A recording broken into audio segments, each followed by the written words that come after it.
The North Atlantic in 1943 was a graveyard of steel. Every night, the wind howled across black waves that rose like mountains, hiding German U-boats beneath their icy surfaces. Convoys moved slowly across the dark ocean like wounded animals, their hulls groaning under cargo meant to keep Britain alive. And somewhere out there, beneath the freezing water, German captains watched them through periscopes, waiting, stalking, patient as wolves. British depth charges had fought these hunters for years, but they weren't enough. Too slow, too inaccurate, too dependent on luck. A U-boat could hear them drop, maneuver, avoid, and escape into the deep like a phantom. But on one night, a night that U-boat crews would never forget, a British escort corvette tested something new, something small, strange, and almost laughably simple looking. A weapon so out of the box that the Germans didn't even have a word for it. They called it the Hedgehog. It didn't explode underwater. It didn't make huge plumes of water rise. It didn't chase U-boats. Instead, it did something far more terrifying. It killed silently, and only when it hit. On that night, HMS Westcott slid across the Atlantic swell, sonar operators tracking a faint echo, a U-boat creeping just below the thermocline. The ship's captain ordered a new weapon to be loaded. Sailors hurried onto the bow, securing 24 stubby projectiles arranged in a tight cluster like spikes on a monstrous sea creature. They adjusted inclination, checked fuses, and stepped back. The ocean was still. The U-boat captain below had no idea what was coming. He thought he knew the rules of this deadly game. He was wrong. Fire! The Hedgehog roared. But instead of sinking slowly like depth charges, the projectiles shot into the night sky like iron meteors, arcing gracefully before plunging into the water with barely a splash. No thunder, no detonations, only silence. Below the surface, the U-boat crew paused, confused. Where are the explosions? What is that noise? Have they misfired? And then, a massive jolt shook the submarine from bow to stern. One of the projectiles hit the U-boat's forward hull and detonated only on impact, tearing open steel like paper. No warning, no time to evade, no chance to dive deeper.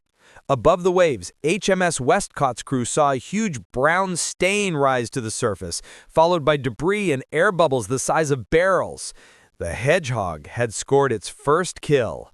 The Atlantic's deadliest game had just changed forever. For months, the U-boat captains of the Kriegsmarine had believed they owned the Atlantic. They moved beneath the waves like ghosts, striking convoys with precision and slipping away before depth charges could touch them. They had spent years perfecting the art of silent running, listening for the telltale rumble of exploding depth charges, counting seconds to estimate where the enemy ship thought they were, adjusting their course accordingly. They knew the rhythm of the war. They understood the timing. They believed they were untouchable. But after the first Hedgehog kill, rumors spread like wildfire through Allied escort fleets. A weapon that could detonate on impact only. A weapon that didn't warn the submarine with slow-falling charges. A weapon that could shred a hull without the U-boat ever hearing it coming. This was something entirely new. And in the cold hours before dawn, on a sea that rolled under moonlight like liquid steel, HMS Hedgehog Petunia received word of another contact. A faint sonar ping, a whisper under the waves, a steel predator stalking the convoy at 6 knots. Captain Edward Brooke leaned over the sonar operator's shoulder, listening to the watery pulse echoing through the earpiece. The contact was steady, confident. The U-boat commander below had no idea the game had changed. On the bridge, sailors braced against the wind as the ship cut through icy swells. The Hedgehog sat on the bow like a sleeping monster, 32 angled spigots loaded, fuses armed, and ready to unleash a storm that didn't scream, didn't thunder, didn't announce itself. It simply killed. "Bring us around," Brooke said quietly, "steady at attack speed." Below deck, the U-boat crew listened to the throbbing rhythm of the escort's propellers. To them it was familiar. They'd outmaneuvered hundreds like it. Their commander, Oberlieutenant Richter, smirked as he watched the sound patterns dance on the hydrophone display. "They think they know where we are," he said calmly. "But they don't. Go deeper. Silent running. We lose them in 10 minutes." The crew obeyed, confident. They'd survived hundreds of depth charge hunts. They would survive this one too. But HMS Petunia wasn't preparing depth charges. She was preparing something far worse. Brooks stood on the bow, eyes narrowed against the freezing wind. "Range!" he shouted. 70 yards and closing! The sonar echo grew louder, clearer, sharper, like a metal heartbeat under black water. Brooke made his decision. Fire! The Hedgehog erupted. Projectiles launched into the night, arcs of iron cutting through the darkness. Unlike depth charges, they didn't sink slowly. They dove like spears. They hit the water without roaring, without booming, leaving the ocean deceptively quiet. Inside the U-boat, Richter's smirk faded. What was that? No explosions, Herr Oberleutnant. Something hit the surface, but nothing detonated.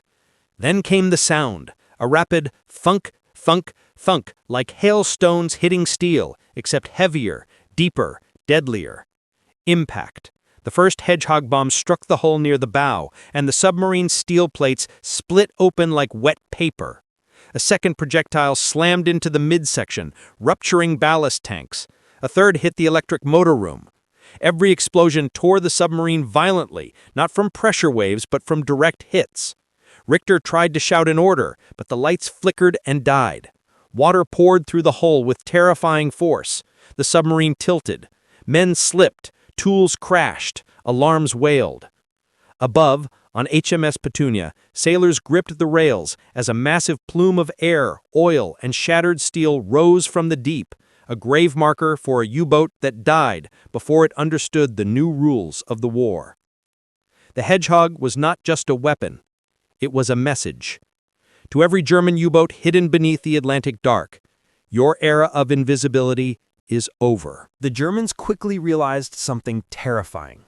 This new British weapon didn't follow the rules of underwater warfare. Depth charges had rhythm, a hiss, a splash, a slow descent, then a predictable sequence of explosions. A skilled U-boat captain could read them like a book, timing turns and depth changes with surgical precision, but the Hedgehog broke that rhythm. It didn't warn the submarine with falling drums. It didn't give the enemy precious seconds to prepare. It didn't even explode unless it struck metal. It was silent, clinical, a hunter that came without footsteps, without breathing, without a trace until the moment it killed. And soon, German U-boat commanders began whispering about it in the cramped, red-lit interiors of their submarines. They called it the ghost weapon. They said it fell like rain and exploded only when destiny chose its mark. Some joked nervously that it knew the shape of a U-boat, though no one really laughed. The North Atlantic, once their hunting ground, was becoming a trap. HMS Vervain, another escort corvette, encountered a U-boat pack just after midnight. Snow drifted across the sea in thin sheets, melting instantly on the warm steel deck. Sonar picked up multiple faint contacts beneath the thermal layers, too many to tell apart. The convoy was in danger, and the old depth charge patterns weren't enough. Captain Harold Masterton studied the sonar readings with a tightening jaw. They're weaving, the operator said, changing depth every 30 seconds. Depth charges would never hit them like this. They were dancing around the convoy's blind spots, exactly as German wolf packs had done for years. But this time, the British weren't relying on blind drops. Masterton ordered the Hedgehog teams to stand by. On deck, sailors wiped snow from their jackets and loaded the rows of spigot bombs, each one armed with a fuse that cared about only one thing: steel contact. The ship veered sharply, cutting across the convoy's flank to intercept the nearest echo. The U-boat captain below could hear the warship approaching, but the pattern felt strange. No depth charges were being prepared, no telltale engine pitch change indicating a drop run. He frowned, listening closely. Are they circling? Why aren't they attacking? Are they... His thought was cut short by the sudden metallic rattle above. Fire! Hedgehog bombs streaked into the sky, dozens of them, arcing forward in a tight killing pattern. The corvette's bow lit with white flashes. The crew watched the silhouettes vanish into darkness before splashing into the frigid sea. And then, nothing. just the howling wind and the icy water slapping the hull. Below the surface, the U-boat crew froze. What was that? Sounded like projectiles, but they're not detonating. A thunderous impact slammed the starboard side, then another, then a third. The Hedgehog pattern wasn't random. It was a carpet of iron teeth falling directly onto the submarine's path. One shell punched through the pressure hull, blowing a meter-wide section inward. Another struck near the hydroplanes, snapping mechanical linkages. The third hit the forward battery compartment, releasing chlorine gas instantly. The lights flickered. Panic spread. Men scrambled for masks.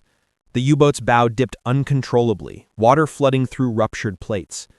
Above, HMS Vervain watched as a massive churning patch of bubbles and oil broke the surface.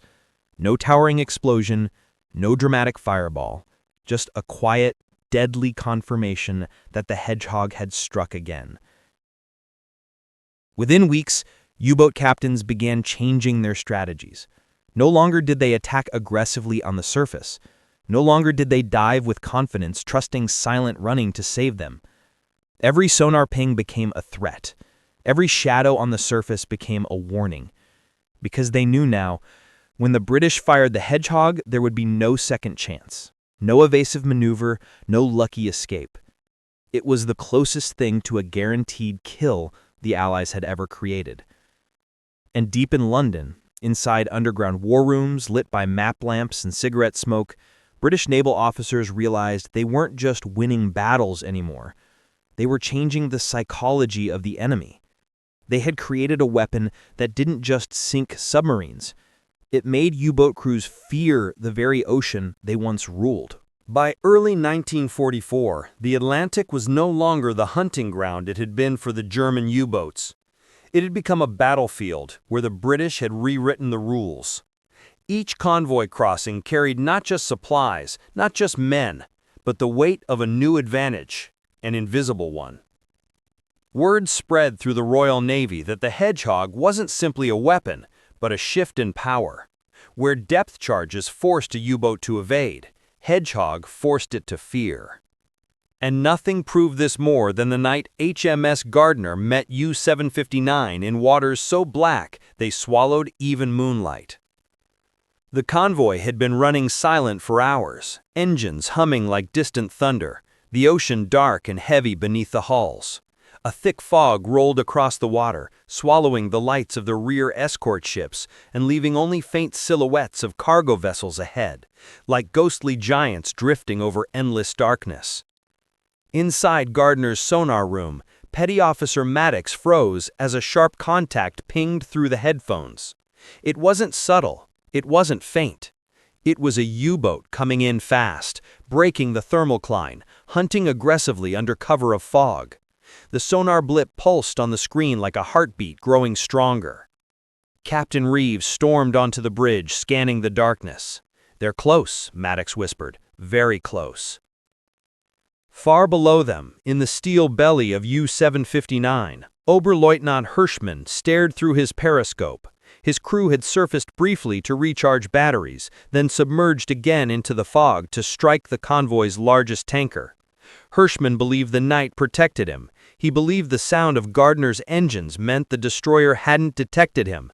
He believed he had time. He believed wrong. Reeves didn't waste a second. "Bring bow to bearing 149. Prepare the Hedgehog." On deck, the Hedgehog crew scrambled into position. Cold wind whipped across their faces. They loaded the launchers with practice speed, 32 spigot bombs armed and ready. Unlike depth charges, they didn't need to think about timing, sinking rate, pattern spacing, or rolling angles. All they needed was accurate sonar and a steady bow. Inside U-759, Hirschman frowned. The British ship wasn't turning away. It was turning toward him.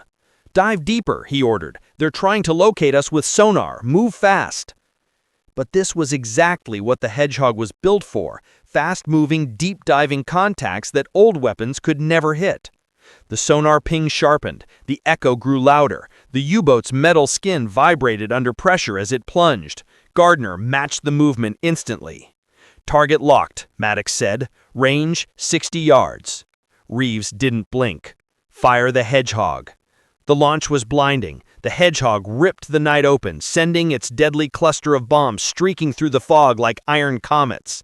They arced forward, vanished into the darkness, and plunged silently into the sea. No thunder, no plume, no pressure wave. Below, Hirschman heard only faint splashes. "What is that? They've misfired." "No depth charges?" A crewman stopped mid-sentence. The impact was sudden. A violent metallic crack, steel screamed. A Hedgehog warhead slammed directly into the starboard ballast tank and detonated with pinpoint brutality. Another bomb struck the forward torpedo compartment, blasting the loading rack apart. A third pierced the aft battery room, unleashing toxic fumes instantly. U-759 rolled violently to port, lights flickering as seawater blasted through ruptured hull plates. Men were thrown from ladders, tools clattered, alarms shrieked. Hirschman shouted orders, but the ocean was already claiming the boat. On the surface, Gardner's crew watched as a massive swell of oil, air, and shattered debris rose like a dark fountain through the fog. It wasn't dramatic, it wasn't loud. It was quick, surgical, and final. The Hedgehog didn't just destroy submarines. It dismantled their confidence. It pierced their armor and their pride. It turned the hunters into the hunted. And that night, as Gardner rejoined the convoy, her bow cutting calmly through dying fog, every sailor understood something profound. The Atlantic had stopped belonging to the U-boats. The ocean had shifted. The balance had changed. Because in the black water beneath them, every German submarine captain now looked upward with a new fear, not of explosions, but of silence. By the spring of 1944, the German U-boat fleet was no longer the terrifying wolf pack that once strangled Britain's lifelines. The ocean still roared its icy warnings. The waves still swallowed ships whole. But something fundamental had changed beneath those dark waters. The U-boats were no longer the hunters.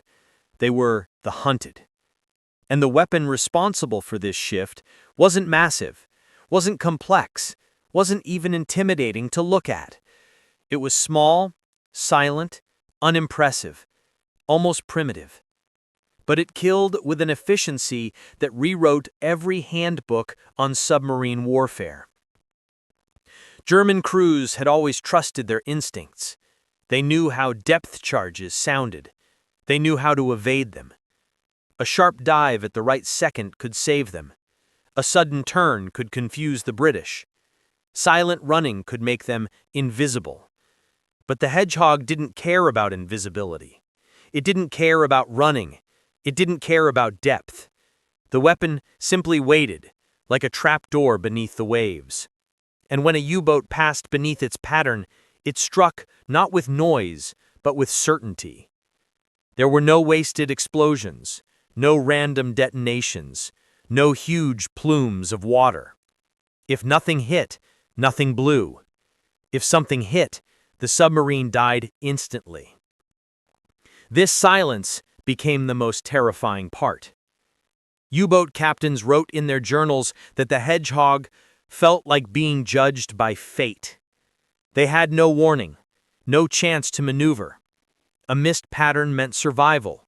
A hit meant annihilation before they could even shout a command.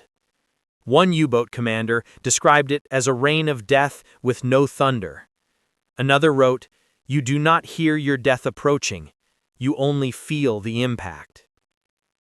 Meanwhile, British escort ships gained something they never had before: confidence. Every convoy escort, from tiny corvettes to powerful destroyers, now stood a fighting chance.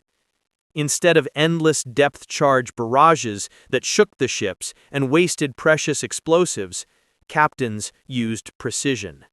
Sonar operators tracked the enemy carefully, calculating exact headings, depth changes, and attack angles. Once the Hedgehog was aligned, the attack felt less like a gamble and more like a sniper shot. And the results were undeniable. Convoy routes that once lost dozens of ships now saw safe crossings. Casualties dropped almost overnight. Even American escort vessels began requesting Hedgehogs, installing them on destroyer escorts and frigates with near-religious enthusiasm. Training manuals changed. Old tactics were discarded. The era of blind bombing the ocean was over. Now it was targeted, silent, and deadly. The German response grew desperate. They tried deeper dives, but the Hedgehog struck at any depth. They tried turning just before impact, but the bombs fell in tight, wide patterns impossible to slip through. They tried thicker hull reinforcements, but the contact explosions were too concentrated. Nothing worked. Worse, every failed attempt revealed more weaknesses. In the U-boat pens of France and Norway, crews whispered in fear. They spoke of ships that fired no depth charges, yet killed entire submarines. Rumors claimed the British had found a way to see underwater more clearly than ever before. And though they didn't know it yet, those rumors were true. Sonar was improving rapidly. The Hedgehog wasn't just a weapon, it was a force multiplier. British ships didn't need to roll depth charges ever again. They didn't need luck. They only needed one clean sonar lock, and the enemy was finished. By mid-1944, U-boat losses hit catastrophic levels. Boats that once sailed proudly from the pens at Brest and Lorient were now limping home, damaged, frightened, unable to attack convoys. Others never returned. The Atlantic was no longer theirs. Their silent world beneath the waves had been invaded by an even deadlier silence above. The Hedgehog had reversed the tide of the longest naval battle in history. And the Germans knew it. By mid-1944, whispers began to echo through the massive concrete U-boat pens of France and Norway. Whispers carried on diesel fumes, dripping seawater, and the exhausted breath of crews who no longer walked with the swagger they once had. These pens had once been temples of German naval pride, echoing with confidence, laughter, and the metallic clatter of torpedoes being loaded for yet another hunt across the Atlantic. Now, the men stepped ashore with pale faces and trembling hands, their uniforms soaked in sweat, their eyes hollow. They brought stories with them, stories of weapons that gave no warning, no countdown, no rumbling descent like depth charges. A new terror had entered the ocean, and it hunted silently from above. The British called it the Hedgehog. The Germans called it der stumme Tod, the silent death. Inside the pens, mechanics worked under harsh yellow lights, repairing battered hulls. Welders showered sparks over cracked pressure plates. Crews argued in frantic whispers about sonar echoes that came too fast, too sharp, too precise to escape. Some captains insisted the British had developed magical new technology. Others believed the Allies were dropping experimental bombs or underwater mines. But the truth was far simpler and far deadlier. The Hedgehog didn't need to chase a U-boat. It only needed to touch it. And once it did, the submarine's fate was sealed in a single instant.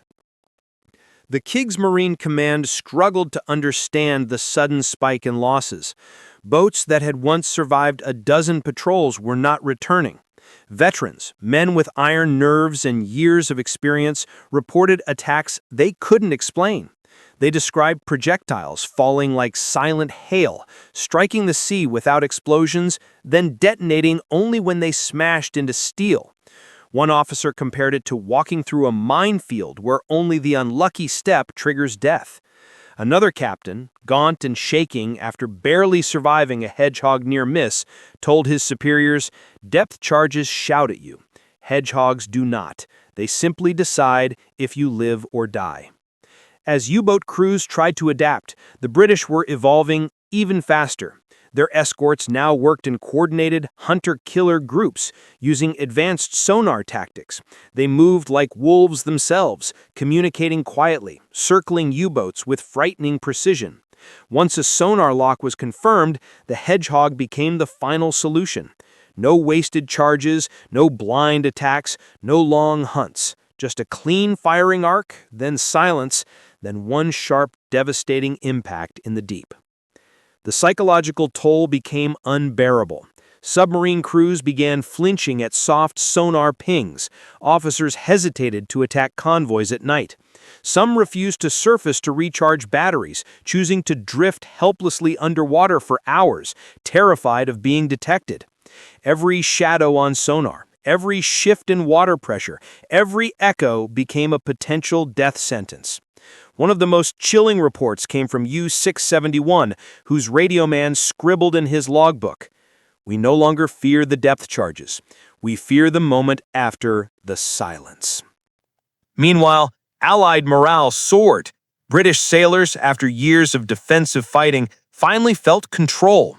When a Hedgehog hit a U-boat, there was no mistaking the result: a violent metallic shock underwater, followed by clouds of oil and debris. It became a symbol of the turning tide, proof that the seemingly unstoppable German wolf packs were bleeding out, one silent kill at a time. The Atlantic, once a graveyard for Allied ships, was becoming a hunter's domain for the Royal Navy. Hedgehog launchers multiplied across fleets. American destroyer escorts adopted them eagerly. Canadian corvettes installed them on tight budgets, knowing the weapon's impact far outweighed its cost. Convoys that once lost dozens of ships now made it across with minimal casualties. The ocean began to feel safer. Not safe, but safer, because a tiny, almost laughably simple weapon had changed everything. By the end of 1944, Admiral Karl Donitz, the architect of the U-boat strategy, finally admitted the truth he had resisted for months. The Battle of the Atlantic was shifting beyond recovery. The hunters had become the hunted, and the Hedgehog had driven the first nail into the coffin of the once unstoppable German submarine fleet. It wasn't dramatic. It wasn't loud. It was quiet, precise, and relentless, just like the weapon itself. By mid-1944, whispers began to echo through the massive concrete U-boat pens of France and Norway. Whispers carried on diesel fumes, dripping seawater, and the exhausted breath of crews who no longer walked with the swagger they once had. These pens had once been temples of German naval pride, echoing with confidence, laughter, and the metallic clatter of torpedoes being loaded for yet another hunt across the Atlantic. Now, the men stepped ashore with pale faces and trembling hands, their uniforms soaked in sweat, their eyes hollow. They brought stories with them, stories of weapons that gave no warning, no countdown, no rumbling descent like depth charges. A new terror had entered the ocean, and it hunted silently from above. The British called it the Hedgehog. The Germans called it der stumme Tod, the silent death. Inside the pens, mechanics worked under harsh yellow lights, repairing battered hulls. Welders showered sparks over cracked pressure plates. Crews argued in frantic whispers about sonar echoes that came too fast, too sharp, too precise to escape. Some captains insisted the British had developed magical new technology. Others believed the Allies were dropping experimental bombs or underwater mines. But the truth was far simpler and far deadlier. The Hedgehog didn't need to chase a U-boat. It only needed to touch it. And once it did, the submarine's fate was sealed in a single instant. The Kriegsmarine Command struggled to understand the sudden spike in losses. Boats that had once survived a dozen patrols were not returning. Veterans, men with iron nerves and years of experience, reported attacks they couldn't explain. They described projectiles falling like silent hail, striking the sea without explosions, then detonating only when they smashed into steel. One officer compared it to walking through a minefield where only the unlucky step triggers death. Another captain, gaunt and shaking after barely surviving a Hedgehog near miss, told his superiors, "Depth charges shout at you. Hedgehogs do not. They simply decide if you live or die." As U-boat crews tried to adapt, the British were evolving even faster. Their escorts now worked in coordinated hunter-killer groups, using advanced sonar tactics. They moved like wolves themselves, communicating quietly, circling U-boats with frightening precision. Once a sonar lock was confirmed, the Hedgehog became the final solution. No wasted charges, no blind attacks, no long hunts. Just a clean firing arc, then silence, then one sharp, devastating impact in the deep. The psychological toll became unbearable. Submarine crews began flinching at soft sonar pings. Officers hesitated to attack convoys at night. Some refused to surface to recharge batteries, choosing to drift helplessly underwater for hours, terrified of being detected. Every shadow on sonar, every shift in water pressure, every echo became a potential death sentence. One of the most chilling reports came from U-671, whose radioman scribbled in his logbook, "We no longer fear the depth charges. We fear the moment after the silence." Meanwhile, Allied morale soared. British sailors, after years of defensive fighting, finally felt control. When a Hedgehog hit a U-boat, there was no mistaking the result: a violent metallic shock underwater, followed by clouds of oil and debris. It became a symbol of the turning tide, proof that the seemingly unstoppable German wolf packs were bleeding out, one silent kill at a time. The Atlantic, once a graveyard for Allied ships, was becoming a hunter's domain for the Royal Navy. Hedgehog launchers multiplied across fleets. American destroyer escorts adopted them eagerly. Canadian corvettes installed them on tight budgets, knowing the weapon's impact far outweighed its cost. Convoys that once lost dozens of ships now made it across with minimal casualties. The ocean began to feel safer. Not safe, but safer, because a tiny, almost laughably simple weapon had changed everything. By the end of 1944, Admiral Karl Donitz, the architect of the U-boat strategy, finally admitted the truth he had resisted for months. The Battle of the Atlantic was shifting beyond recovery. The hunters had become the hunted, and the Hedgehog had driven the first nail into the coffin of the once unstoppable German submarine fleet. It wasn't dramatic. It wasn't loud. It was quiet, precise, and relentless, just like the weapon itself. The North Atlantic slowly calmed as 1944 drew toward its brutal winter. But underneath that calm surface, change had already reshaped the fate of the war.